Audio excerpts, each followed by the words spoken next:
Hi, welcome to Juicing the People versus O.J. Simpson, the talk show that juices the 2016 television drama, The People versus O.J. Simpson. American Crime Story. I'm your host, Adam Papagan. And I'm JJ Stratford. Every week, we fact-check the television drama and compare it against our memories as Los Angeles natives who grew up in the middle of the ultimate media circus. Images seen in tonight's episode are the real-life images of the trial as printed in the Los Angeles Times and various tabloid publications. How you doing, JJ? Great. I'm doing great, too. I can't believe the series is almost over. I know, and we're like fully immersed in it. Fully immersed, but still have only scratched the surface. Well, I don't know. We're immersed in surface. Yeah. But now we can be free of the series. We don't have to critique anything. Mm-hmm. We can actually go deeper. In 2 weeks. In 2 weeks. Right now we're still immersed in the series. Yeah, we're still episodic. But in general, immersed in OJ. Yeah. Whatever you say. Whatever I say. Well, I say thank you to our OJ sponsor, farmbox.com. Fresh produce and juice right to your door. Check out Farmbox. We're going to drink. John Noble, one of our 2 or 3 fans, made a great video of us. I love that video. Thank you. It's a great video, drinking the juice. And we're going to drink some more right now. There you go. And, he can make another one from this episode. I was surprised when he did the supercut that we drink it so delicately. They're small cups. I know. I think if it was a big cup, just be gulping it down. But don't squeeze the juice. Here's to the juice. Ooh, good this week. It's very tart. I'm glad I get it this week. Oh yeah, is it your week to keep the juice? It's my week to get the juice. We have to share the juice. We share the juice, we split the juice, but it always works out. Yeah. So what's been going on in the world of OJ this week? Well, I think people want to know about, we went to the Q&A with the writers and creators of the series. That's right. And moderated by Charlotte's husband. Which I still can't believe. Of all the people on the show, they got him? Of all the people, the one that you're the biggest fan of. I don't know if I'm the biggest fan. I like him a lot. He's a good actor. Nice guy. Yeah. So yeah, they answered a lot of our questions. They're OJ nuts too. Mm-hmm. And one of them went to Palisades High School, my alma mater. It's so LA, so OJ. So OJ. It was really interesting because it was in a small video store theater in the back of a video store. How many people do you think were there? 30? And Adam and I sat in the front row. The very front row. Very front. So when we asked questions, they were sitting right in front of us. And we probably asked the most questions. Well, I don't think anyone else asked more than one question. We asked several questions, enough that Larry... I forget his last name. Yeah, sorry. It's anyway, he came straight up to us afterwards and it's like, what's up with you two? You know way too much about O.J. Simpson. And he had heard of the O.J. tour. He had, but he hadn't heard of our podcast. No. But now he has. Now he has. So what did we glean from this interaction? Well, I didn't know that these two, I knew that they did Big Eyes and I knew they did Larry Flint, and then what's the other Tim Burton movie they did? Did they know the Tim Burton movie? Yeah, but anyway, I didn't know that they made all the Problem Child movies. You can kind of see some of the Problem Child influence. Yeah, and then I felt, oh, geez, I just wasn't seeing it right because we were just making fun of the juror Fuhrer when they were saying another one bites the dust, when the musical montage. That's so Problem Child. So I'm gonna retract. I said it was cheesy, but now I think it's genius. It's these writers' mark, I think. They really took all of their experience in Hollywood into this show. It's the first time they did TV. They wanted to do it right, and I think they really succeeded. So what did we learn? They talked about that they couldn't. So some of the reason that things are different on the show than are factual is because they couldn't get the rights. Right, they couldn't get the rights to Geraldo, so that's why they used A Current Affair. Mm-hmm. They made up the thing about Michael Jackson and Lime Green. Yeah, we asked them all this other stuff, and they just offered up that they made up that one. And they were talking about different scenes they wanted to include. Do you remember those? Well, I remember Larry was telling me all about Dominic Dunn's adventure off to England with Princess Diana. Right. And he was telling me the story, and I already knew it. And I think halfway through him telling me, he was like, this girl already knows this story. Yeah, Dominic Dunn always wanted to interview Princess Di, and so he got permission to leave the court to go interview Princess Di, and all she wanted to know about was OJ. I think Dominic Dunn must have known in him that that's all she wanted to know about. He finally had something to offer her. Yeah. That was his dream interview, and he finally, thanks to Ito. What a great thing to be able to talk to Princess Diana about, too. She probably knows details about the case that she took to her grave. You think? Yeah. Maybe, yeah. Because it was fresh in his mind. And it's also, she was queen of the tabloids, and he was like OJ's king of the tabloids. They were often, just right here, yeah, look. Diana caught on sex video. And then there's Nicole. So they were often sharing the covers of the tabloids. OJ loved blondes. He did. And then Charlotte's husband, Evan Handler, who was in Frogmen, and he was being coy about it for a little bit. He kind of like, yeah, I was in Frogmen. And so anyway. Yeah, they were kind of downplaying it a little bit at first, that he had been in Frogmen, even though it's the most mind-blowing thing of the entire series. There's so many weird dualities in this, though. Like the guy who heard the plaintive wail of the Akita, Pablo Finovez, ghost wrote OJ's confession book. And then 2 Catos, 2 Broncos. But this is just another one of those OJ dualities. 2 Roberts. Robert Shapiro, Robert Kardashian. Yeah, doubles, everything. Yeah. Double OJ. Double indemnity. Double jeopardy. Double jeopardy. But yeah, so Evan Handler, I asked him about it. He did give up some details. You asked a really good question, though. Do you remember what you asked? I just asked him what his, as someone who worked with OJ recently, what his interpretation of as it was happening, right? Was that it?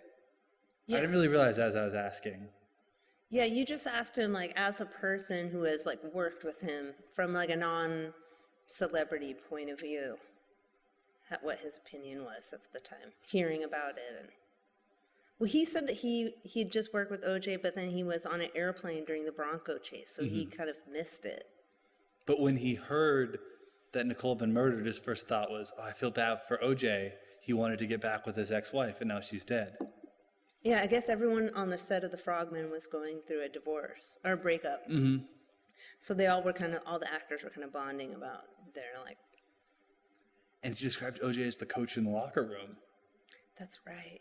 He also said that he wasn't as impressed with OJ Simpson as he had expected. He thought he was a little bit bland in person.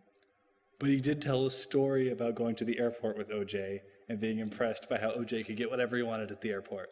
That's right. He said, well, he put it in good context. He said that in this day and age, like, even though he was an actor, he was sort of like unknown out on the street. And then just celebrity was so much of a bigger deal then, so much more rare to be that level of celebrity. So when he'd walked into the airport, they just like, people just start mobbing him, and then they just found like there's like this whole other secret wing of the airport for celebrities, which I didn't know that. No, in the 90s. It's true though. Now people can pay, it's like Virgin Atlantic or something now. Celebrity was a bigger deal in the past though. Yeah. And so, no, nostalgia. That's what OJ is all about. It's about nostalgia. Yeah. For a simpler time. It does make me kind of nostalgic for when fame was rare. Absolutely. You know, everybody thinks they're famous because they have followers. But you have to actually like win a Heisman and kill someone to be famous. And be in the Naked Gun. Naked Gun. Hertz Rent-A-Car. So many other credits. Workout videos. Workout video. We'll get to the workout video. Yeah. And then I know Sally wanted to know about Robert Kardashian's role and like kind of why they overdid it. The creators were a little, because you asked them why they had him open the bag. I and that kind of never asked them happened. like as if it were a press conference with the president. I kind of challenged the first question out the gate. I sort of challenged them. I asked them why they wrote in the script that AC and Robert Kardashian open up the bag when there's tons of documentation that they never open the bag. What was their answer? They said they said that they wanted to show Robert was like the loyal friend. He was the voice of reason. I think in a Greek myth or in a screenwriting class, you have to have that character, and I think obviously no one else in the Dream Team was like that. They also kind of avoided the question, though. Yeah, Very OJ. very OJ. Yeah, But they did say that after the trial, their relationship was pretty much over, Kardashians and OJ. And they did know about Marsha Clark's past as a Scientologist and her ex-husband. yeah. That They whole said, "Okay, what do you guys think we should have included?" Because we were obviously asking a lot of questions, and I said I was disappointed they didn't include that Marsha Clark was a Scientologist. It would have been such a juicy thing to drop in. Yeah, just a hint at Xenu or the Celebrity Center, because both of her husbands were Scientologists, not just the second one. One was full on Sea Org. Yeah, second one, the one that's suing her in the show, Sea Org. What a jerk. But that moment between her and Darden in the hallway of the hotel, and the trip to Oakland, that all really happened. Oh yeah.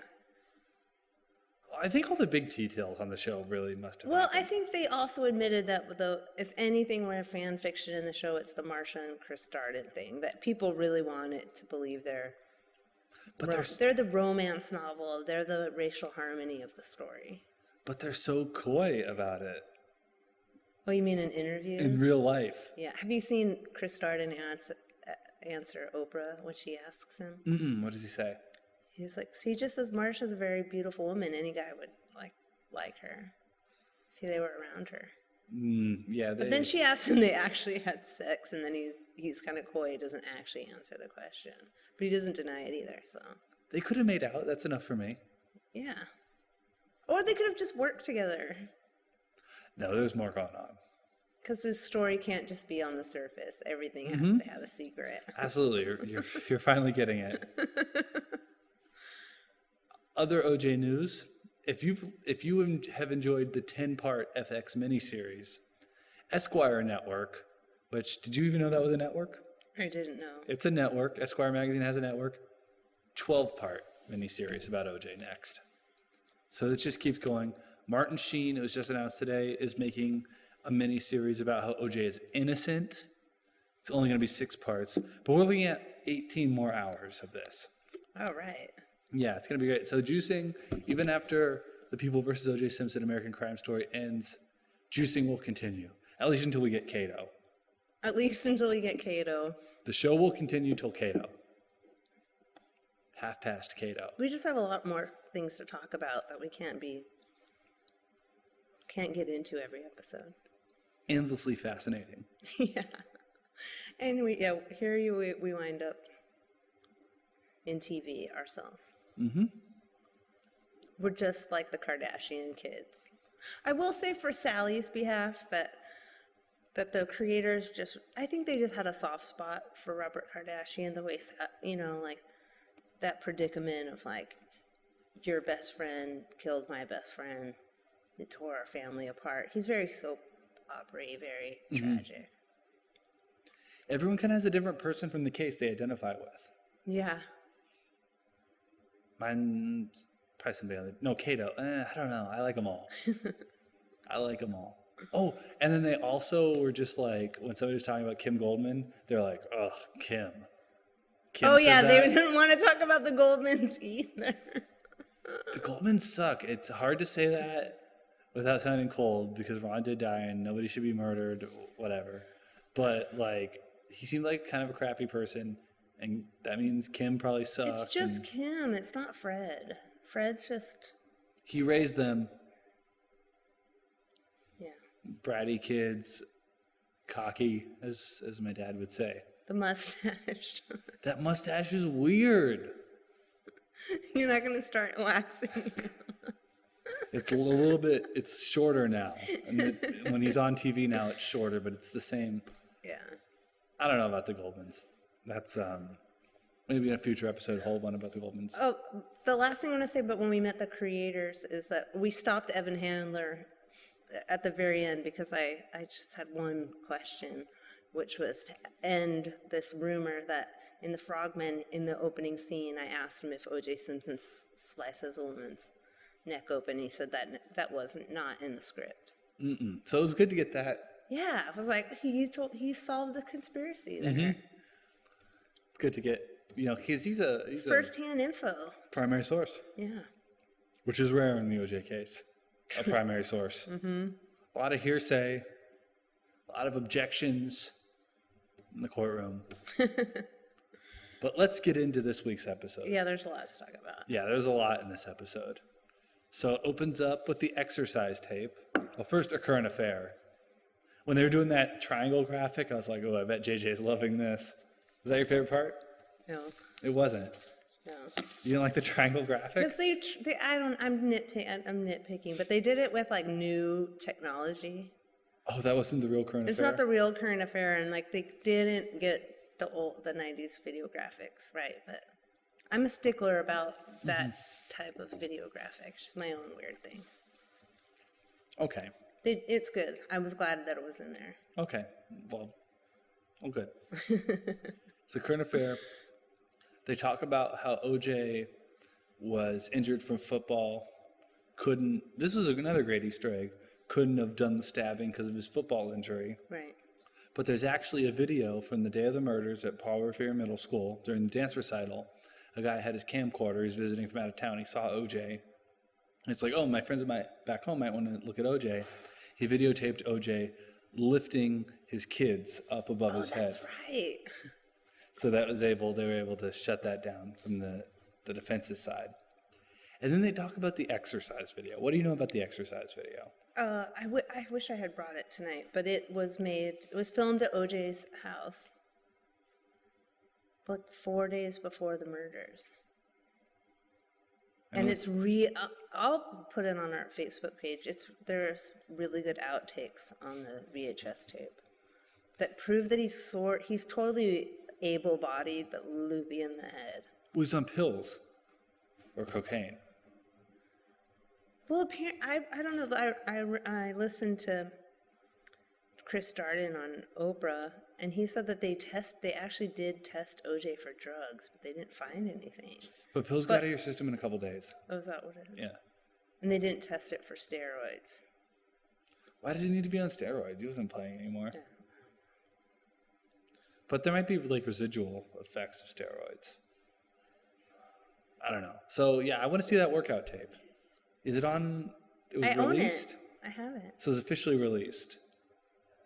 No. It got subpoenaed. The footage got subpoenaed. But of course, in typical O.J. Simpson fashion, it didn't come out as a workout tape. It came out as the subpoenaed videotape you want to see. Like it was sold more like how they sell like alien conspiracy videos. It's on VHS. You can get it. Okay. Yeah, I've never seen it. Includes all the outtakes where he's acting really insane. That's great. Well, yeah, put that on. Put that it on their tape. Yeah, it's really good. I want to see that. But the crazy thing is, he doesn't really teach the workout. He's like this. He gives you a speech, and he shows you around his house. And then when they actually go to work out, this little guy is the actual teacher. And then OJ just makes jokes like, "This isn't too hard. I like this. What do you call reminds this?" me of playing for USC, like that kind of stuff. Yeah. Classic OJ. He's in great shape though. Yeah. And this was his real house? No, I think it's like that's probably a soundstage, but he walks around the house and there's like in between things with like a girl in a bikini like lifting weights and then him in the foreground going like stuff like that. Good stuff. Subpoenaed footage. So the episode gets going underway. F. Lee Bailey waxing nostalgic about the South. That was weird. That's like the most lines Nathan Lane has had in the whole series. Yeah, they're like, oh no, it's almost over. We gotta like give him some screen time. They do put little hints of his alcoholism. They're becoming more and more. He's talking about bourbon. Yeah, mint juleps, everything. And a lot of F. Lee Bailey alcohol stuff in this episode. But Johnny Cochran, by the way, the acting on this show is really good. I mean, it's got John Travolta. It's got Oscar winner Cuba Gooding Jr. And the guy who plays Darden, I forget that actor's name, but he's really good. I notice that every week. But this week, with Johnny Cochran's part, Courtney, whatever that guy's name is, I realized he might be the best actor on the show. Because when I'm watching that, I forget that he's acting. I'm like, oh yeah, there's Johnny Cochran. Like, he just is totally like that part. I don't know, I thought he was great. Yeah, he's got real wild emotions. Like, he's like blowing up all the time in this episode. So when they went to North Carolina, that really happened. All the stuff on the series really happened. Like, they're not, it's the details aren't exactly perfect, but they did travel to North Carolina to subpoena the Mark Fuhrman tapes. And they did go together, F. Lee Bailey and Johnny Cochran. One part I liked is before they went, when the Dream Team was together, and they were like debating it, and they were talking about screenwriting. Yeah, I was like, no, that's those writers. It's their little joke. They were like, how are you going to teach screenwriting? You never sold a screenplay. And then it like pans back, and there's just like a table of people discussing that. Mm-hmm. That was a little weird. That was a writer's Easter egg. Mm-hmm. Writer's process. Are they mad because they've never taught a class, do you think? Yeah, they're bitter against people that are teaching classes. Mm-hmm. I don't know. Maybe that lady's screenplay was really good. I think it probably is. I mean, I don't know. It sounds like Bad Lieutenant or something. If it had all those details from Mark Fuhrman. The script is called Men Against Women. Oh, I didn't know that. Yes. Is that available? I think she did publish a book later about it. I gotta read it. She's terrible. No, but it's called Men Against... Do you know what Men Against Women is? Mm-mm. This kind of goes along with... Maybe this is like the backstory of the Ferman tapes. But Mark Fuhrman, when he was single, went to some coffee shop and he saw this woman outside typing on a laptop. In Westwood. It was Ellie's. In Westwood. You know the rest. Yeah. And then in those days, it was really weird to see someone typing on a laptop. And I also think Mark Fuhrman was like a playboy. He just started chatting her up about the thing. And he said he was a cop. And she said, I've always wanted to write a cop movie. And then they exchanged numbers. And she asked, like, can I ever interview you or whatever? So they started working on this screenplay together, and they were having casual sex. So I think it was like a little bit kinky. I don't know. I just finished Murder in Brentwood. You read it, right? Yeah, it's great. Yeah, it's kind of... I was hesitant to read it because the whole beginning is like a racist apology. And so I kind of put it down because I just felt bad about reading it. But it's probably the most damning book of the LAPD. Well, of course that racist cop will sell out his own guys. Ferman. I didn't really think he was selling them out. I think he's just talking about how, through his own tales of working as a police officer, it shows you how corrupt and how there's just kind of too many egos in a police department. But he was one of the people. He's one of the people making it corrupt. Just because you're like, oh yeah, everyone's corrupt, doesn't mean you're not corrupt too. Okay, so also going back further, in 1983, Mark Fuhrman actually filed a disability claim, and he wanted to be have some time off because he was having too many violent episodes. Right. I think I have some notes here, but he was like asking for time off because he was like punching people and doing all this all of these like horrible things. And, I think that like, given what he saw, he probably just started to go crazier and crazier. I don't think that there's like good counseling for police officers. No, there's not. And it's just, I don't know, it's very corrupt. But also, so Ferman worked at the in the West LA police station. And I mean, I believe he's racist, but proven by how sexist he is. So the whole, when they talk about what happened with Margaret York, Ito's wife. Yeah.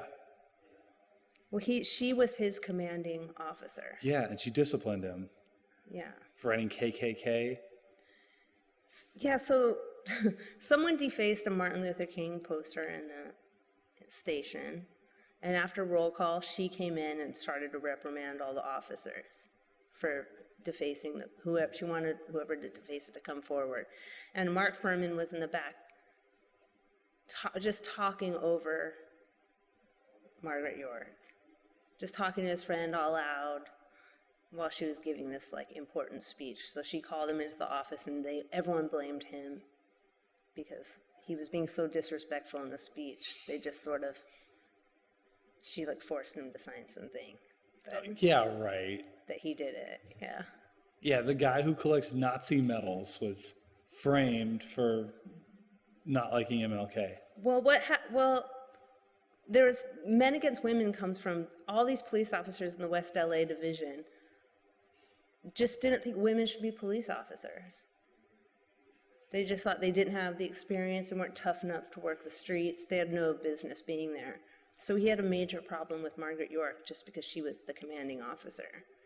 And in his book, he just constantly talking about how she is not qualified for that job, that she's never worked the streets, she has no experience. Where do you stand He doesn't respect her whatsoever. Where do you stand on that issue? What? Women being police officers. I think women can be police officers. Even if they've never worked the streets? Why can't I think a woman in the streets was probably good. Maybe they won't take out their gun. Maybe they'll talk to somebody. Maybe they'll listen. Maybe they'll like ease the situation down. Sing it, sister. Yeah, Yeah, I agree. I don't like Ferman. So I think Ferman was just like telling this woman, the screenwriter, all these stories about the LAPD, and it's actually like, I think it's him just like working through all that anger and racism. And of course, anybody writing a script about the LAPD, of course they're racist. I had never heard those tapes, and I'm sure that the one on the show, although I didn't like on the show how he was saying it like he was giving a speech about how racist he was, not like conversational. That would have been. It's more the stuff that's on the tapes is more like him talking like he's a badass cop, like super bad lieutenant. Trying to impress her? Yeah. Trying to be like a fetishy, like scary cop. That was crazy though when there's that story about him beating up all those guys. And then did you find details about that? Yes. On beating suspects, we basically tortured them. There were 4 police officers, 4 guys. We broke them. Their faces were just mush. They had pictures on the wall with blood all the way to the ceiling and finger marks from trying to crawl out of the room. That particular passage refers to a specific incident in Boyle Heights on November 18th, 1978. Oh. Boyle Heights is where we taped the show. That's right, we're in Boyle Heights right now. We're in like... Better watch out for But that's cops. this isn't a black neighborhood though. He doesn't like Mexicans either. That makes sense. If you wouldn't like one, you wouldn't like the other. But then they were like washing their hands with the hose. Oh yeah, he says like they don't get blood on, you can't see blood on a dark blue uniform. You just wash your hands and then you go out and direct traffic. That's not, see, there's certain details like that, even translated later onto this, fictional show or whatever, that have to be real. Like, you wouldn't know that kind of thing if you weren't beating up suspects. Yeah, and I think when he was talking to the screenwriter, he's telling her these things that police officers don't tell anybody. Mm-hmm. They try to act like they was going to save a kitten out of a tree, but... But in Murder in Brentwood, he tries to make it seem like he was only talking about a fictional script. I think what he's saying... not really. I think he's saying, like, this is what it's like when you're a police officer and you worked. I mean, he did, like, work with gangs and, like, I don't know, he'd been a cop for a really long, 20 years. Mm-hmm. So I think it just went to, I mean, if you're already racist and you're dealing with all kinds of... But, so Margaret York, she wanted to reprimand him, so she moved him out of West LA and put him in Pacific Palisades. Mm. And she put him on the day shift. Well, there's no action. There's no action. And she gave him a black female police officer as a partner. Ito's wife is so awesome. Yeah, she's cool. They should have done a mistrial, though. They absolutely should have been a mistrial. Because as soon as the Ferman tapes come up, it really isn't about Ron and Nicole anymore. Uh-huh. And also, I don't know, I think that it would have been nice if Johnny Cochran had lived to, like, defend someone like Trayvon Martin. Mm-hmm. Like, I think that the O.J. Simpson case isn't actually the best case for him. He should have tried to take down the LAPD, or, like, he should have, like, gone after the police. He had enough money, defended enough celebrities. Maybe Absolutely. with that information. And also, so Mark Fuhrman, he's not... Murder in Brentwood's really good. Way better than Dominic Dunn's book. Best OJ book. Best OJ book. Of the 160. Although I like OJ A to Z. But that's like a knowledge aid. It's not really a tale. It kind of, a book like this, though, if you read it cover to cover, a story does come out. No, seriously. It's true. No, yes. And themes emerge in the point of view of the author. So, I don't know. This is pretty succinct. So we're going to have to make a best of books list. OJ Library. Best of the OJ Library. What do you think the best, what the rarest OJ book is? Apparently the Faye Resnick one, book. Yeah, it's expensive now. Yeah, I don't own it because it's, yeah. Oh, you don't own it? No, I just have the book on tape, which is good because she reads it. But yeah, in print, it's a bit expensive. 13 hours of taped interviews. They use the N-word a lot in this episode. Yeah. I do want to say that Mark Fuhrman's not totally off the hook.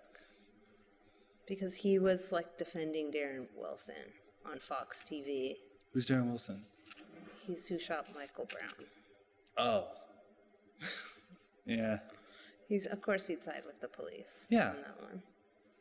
I don't know. I'm not trying to defend Mark Fuhrman either, but I also feel like if you mess with a cop, the cops don't have a right to kill you, but also you're taking your life in your own hands for messing with a group of people who kill and get away with it on a daily basis. So from Fuhrman's point of view, he's like, yeah, why would you mess with one of us? We kill people all the time.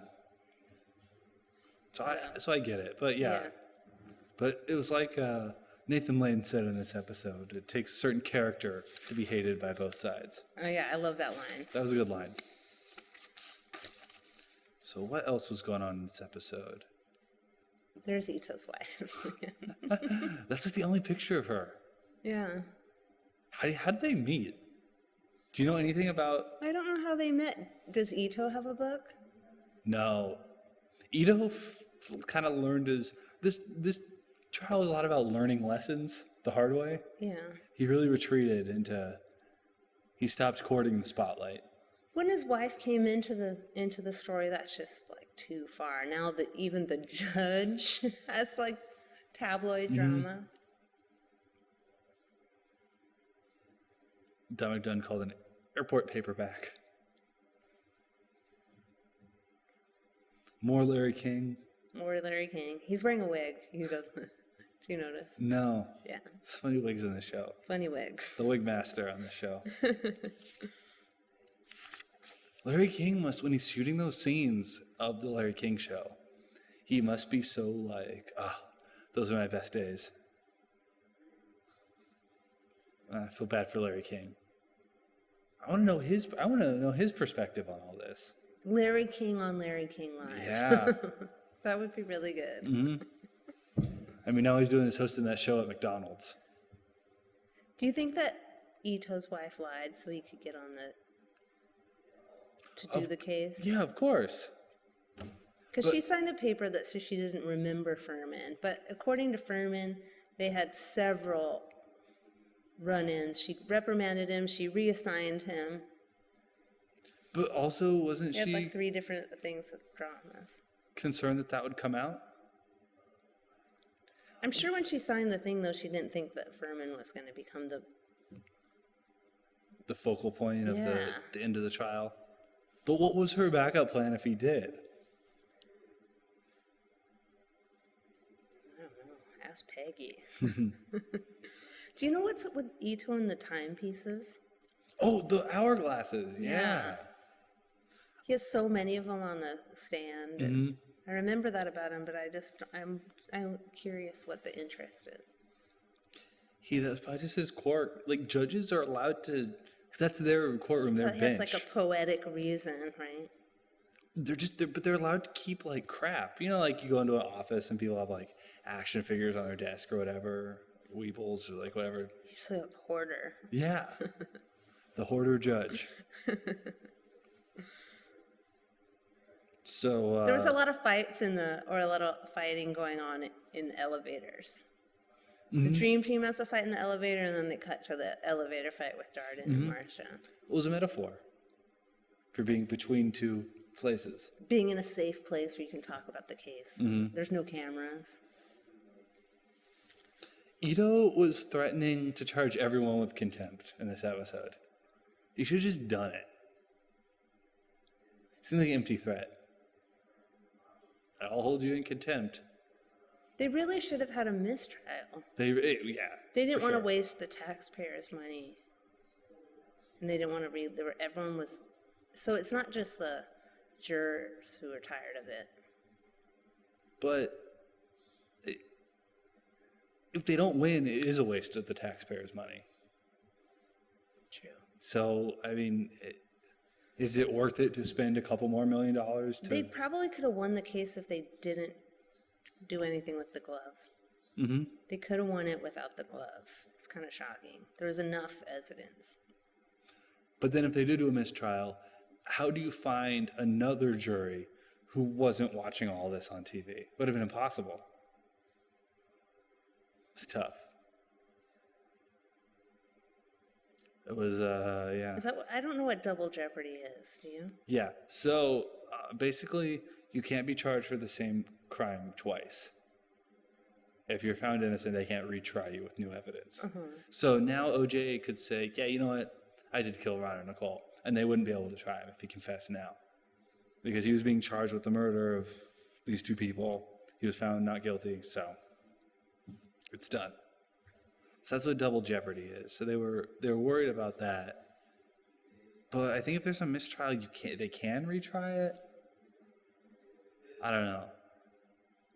Do you think that it would have been as big of a deal if there was a mistrial and then it would have been if the city just dropped it? Oh, and it wasn't a case at all. Yeah, that happens sometimes. They'll make mistrial and they'll be, it's not worth The it. Menendez brothers had a mistrial. Mm-hmm. It's a good way to get off. But it seemed like the defense was worried that they wouldn't win in a mistrial. Some of both sides were worried about it. There's a lot of that where both sides seems like they're losing because they know things the other side doesn't, or they're seeing different things. Yeah. But there absolutely should have been a mistrial. How did it even get to that point, though? I don't know. It was nuts. I think as soon as you're on camera, things change. I think it's like all the stuff of them just like turning up the volume. What does it say? Turning up the pressure. As the Dream Team said. Yeah. I think that's just like it starts to like create a feedback loop. You're causing things out into the world, and the weight comes back at you. That was cool when Johnny was inciting a riot. Release the tapes. That scene was not shot at First AME Church. That's another building that's on like 3rd Street. I recognize the building. Oh, really? Yeah. But they had that like fake First AME Church Yeah, sign. you could see the like hand-painted sign. Yeah. That would have been cool if there was a second Riots. I mean, some people would have died and like a lot of property damage, but 20 years on, the world would be a cooler place. Yeah, except, I don't know, after the riots, they sort of just blamed the people. Didn't really make anybody, like, progress. Obviously, look, police are still beating people up. Mm-hmm. But you're hearing about it now? Whereas before you wouldn't? Yeah. I'm not saying that it wasn't, the Rodney King case deserved to have a riot. Of course there's a riot, but... The riots were cool. I say now. Years later. You say now. I had someone pull a shotgun on me during the LA riot. You don't think that's a cool experience? My senior year of high school, getting like a shotgun pulled on you is kind of freaky. Right, at the time, but looking back, that's not a cool experience. You don't ever like brag about it? Well, I had a shotgun pulled on me. I don't know. My last year of high school was like very violent. There was a drive-by at the prom, so I saw somebody die. Whoa, at the prom? At the prom.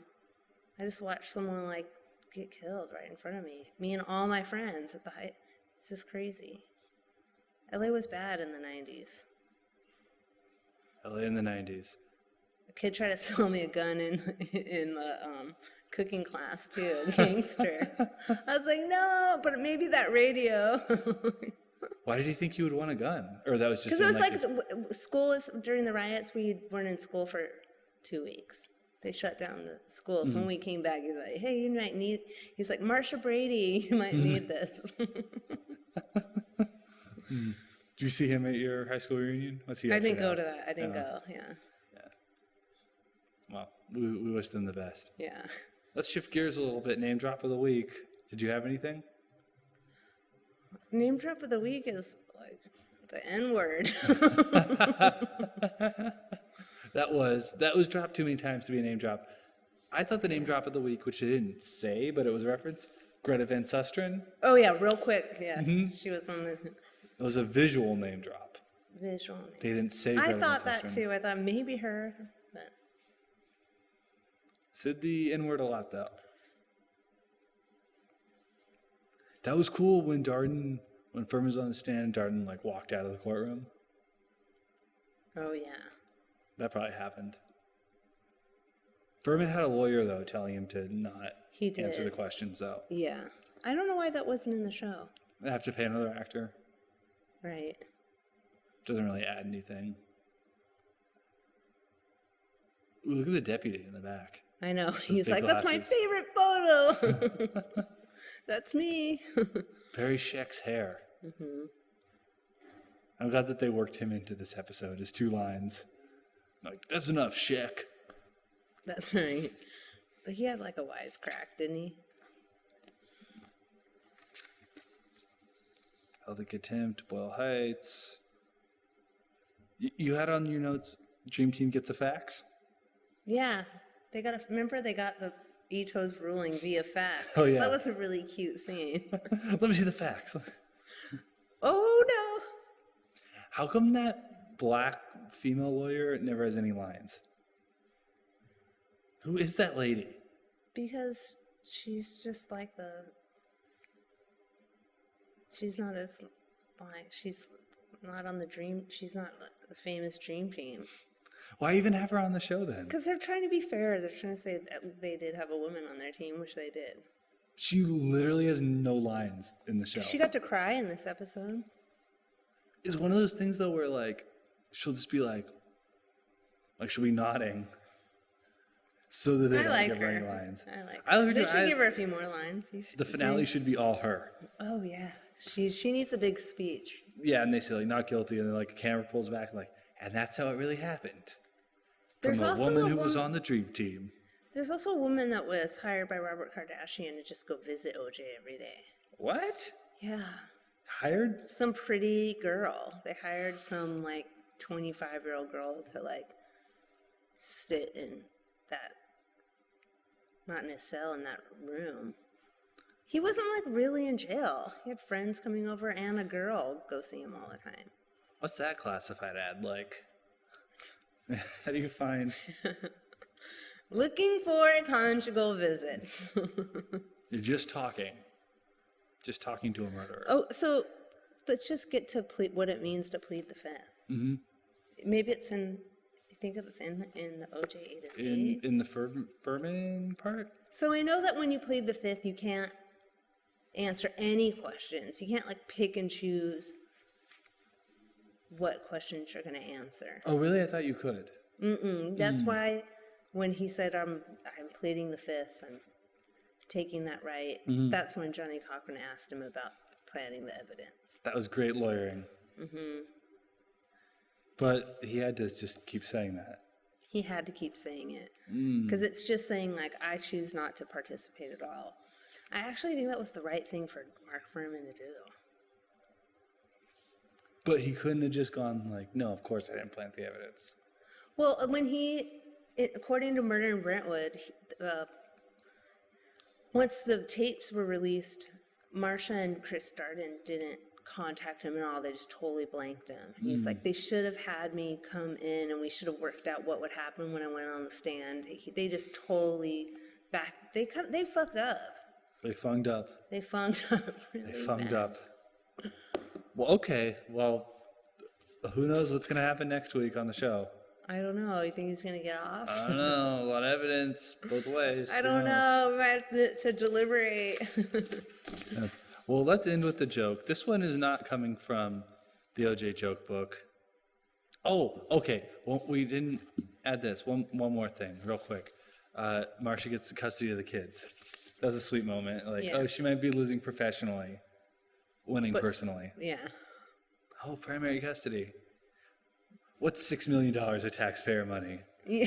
you Down the drain. When you get primary custody over your Scientology husband Who needs? who's been shot in the face. Yeah. That was the first husband. Who needs my Scientologist ex-husband and my vegetable ex-husband? I've got the Lizard King and I got my kids. Yeah. Well, okay, let's do an OJ joke.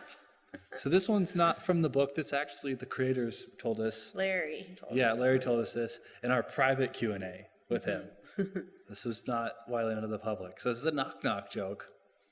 Oh, knock-knock. Who's there? AC. AC who? You know who this is, damn it! You know who it is. That's what you're supposed to say. Doesn't he say damn it? No, I think he's just like, you know who it is. Open up. I thought he said, well, open up. He's not really at the door. He's on the phone. Oh, it's knock knock. Well, but it's a joke. All right, well, We we'll look messed in. that one up. I'm We'll sorry. fact check the jokes. We'll leave the joking to me from now on. Yeah. I'll just in the book, the official book. But anyway, thank you for watching.